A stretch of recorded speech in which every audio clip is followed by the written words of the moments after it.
እኔ አምላክ ነኝ ያለበት አለ ወይ ምናምን ሲሉ ይሄ የምስኪንነት ጥያቄ ነው። ምክንያቱም ስጋ የለበሰውን አምላክ ነው ብሎ እንዳይቀበሉ ህሊናቸው ስለተቆለፈ አልዝም ብሎ የሌለ ጥያቄ እንዲጠይቁ ያደርጋቸዋል።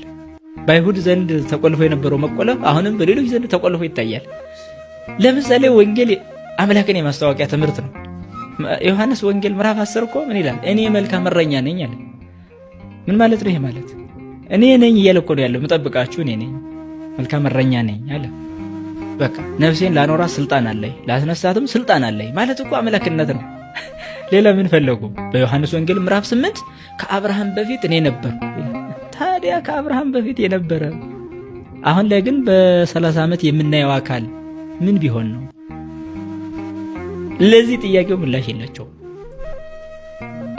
በራእየ ዮሐንስ ምዕራፍ 2 ላይ ሙቼም ነበር ተነስቻለሁ። የመጀመሪያው እኔ ነኝ። የመጀመሪያው አልፋና ኦሜጋ እኔ ነኝ። ሙቼም ነበር ተነስቻለሁ። የመጀመሪያም እሱ የመጨረሻም እሱ እኔ ነኝ ካለ ሙቼም ነበር ካለ ተነስቻለሁ ካለ ታዲያ ሌላ በመጀመሪያ የነበረ በመጨረሻም የሚኖር የሞተ የተነሳ ምን አይነት ፍጡር አለ ታዲያ? የለም። ስለዚህ አምላክነቱን ይናገራል ግልጽ በሆነ ቋንቋ። ሰው መቀበል እስካልወደደ ድረስ ግን ሰብአዊ ባህሪ ስለሚናገሩ ክፍሎች ብቻ ነው የሚያጠነጥኑት። ምክንያቱም መጽሐፍ ቅዱስ ሰውም እንደሆነ ስለሚናገር ሰው የሆነበትን ክፍል ደስ ብለው ይቀበሉታል። ለሚፈልጉት ሐሳብ መጣጋያ ስለሚመስላቸው ለማይፈልጉት ግን ያለውን ጥቅስ ግን ይረግጡታል። ይሄ ነው ማበድ ማለት። እውነትን የሚፈልግ ህሊና ቀጥታ ለእውነቱ ትልቅ ቦታ አለው። እግዚአብሔር ራሱን ለማስተዋወቅ መጥቶ እኔ ነኝ እያለ ለምሳሌ የህይወት እንጀራ እኔ ነኝ አለ። እንዲህ ያለ እስኪ ከነቢያት ጀምሮ የህይወት እንጀራ የሆነ አንድ ነብይ ይጥቀሱ? የለም። የህይወት ውሃ እኔ ነኝ አለ። የተጠማ ወደ እኔ ይምጣል። ምን የተጠማ? አምላክን የተጠማ። ምን የተጠማ? ህይወትን የተጠማ። ምን የተጠማ? የዘላለም ድህነትን የተጠማ ወደ እኔ ይምጣ። እኔ ህይወት ውሃ ነኝ አለ። ከዚህ በላይ አምላክነት ምን ይግለጽ? ምንስ ይበላቸው እንዴ? የህይወት እንጀራ እኔ ነኝ፣ የተራበ ወደ እኔ ይምጣ። ታዲያ ይሄ ብቻ መሰላችሁ? በዮሐንስ ወንጌል ምዕራፍ 11 ላይ የሚገርም ይናገራል። ትንሣኤና ህይወት እኔ ነኝ። ትንሣኤና ህይወት እኔ ነኝ አለ። ምን ማለት ነው? ሰው ሁሉ እንደሚሞት ግልጽ ነው። ስለዚህ ሁሉ ይሞት፣ የማስነሳ ግን እኔ ነኝ።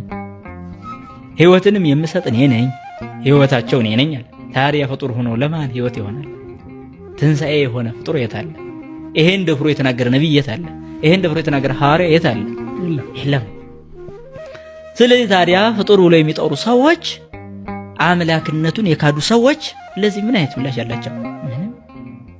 ታዲያ አምላክ ነው ብሎ የሚጠሩት የነሱስ ምኑን ይናገራል? በዚህ መልክ ምክንያቱም ፍጡር በማይጠራበት ስለተጠራ አይደል አምላክ ብሎ ያመኑት። ስለሚያምኑት ጉዳይ እኮ እኛስ ምን አለ ታዲያ? ምን አለ? ግልጽ በሆነ ቋንቋ እኔ ወይን ግንድ ነኝ፣ ቅርንጫፎች እናንተ ናቸው። ስለዚህ ከቅርንጫፎች መሃል ማድረግ አይቻልም ግንዱ።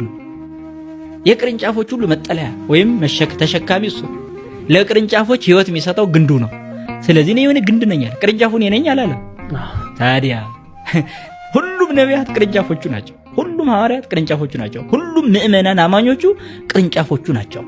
ታዲያ እሱሳ ግንድ ራሱን በዚህ መልክ እንድንረዳው ነው የገለጸው።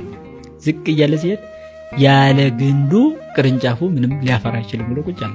ዝቅ ብሎ ደግሞ ያለ እኔ ምንም ልታደርጉ አትችሉም ማለት። ታዲያ ይሄ ከአምላክነት በላይ ምን ነው? ሌላ ንግግር ምን ይፈልጋሉ ሰዎቹ? እስኪ እውነት መዳን ለሚፈልግ ይሄ በቂ አልነበረም? ዝቅ ብሎ ምን አለ? ያለ እኔ ምንም ልታደርጉ አትችሉም። ታዲያ ፍጡር ከሆነ ያለ እኔ ምንም ልታደርጉ ብዬ መናገር እችላለሁ? ሆነ አልችልም። ኢሳይያስ ይሄን አለ ነው? አብርሃም ይሄን አለ?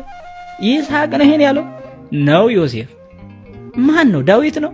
ያለ እኔ ምንም ልታደርጉ አትችሉም ያለ ፍጡር እስኪ ሊያሳዩ ይችላሉ?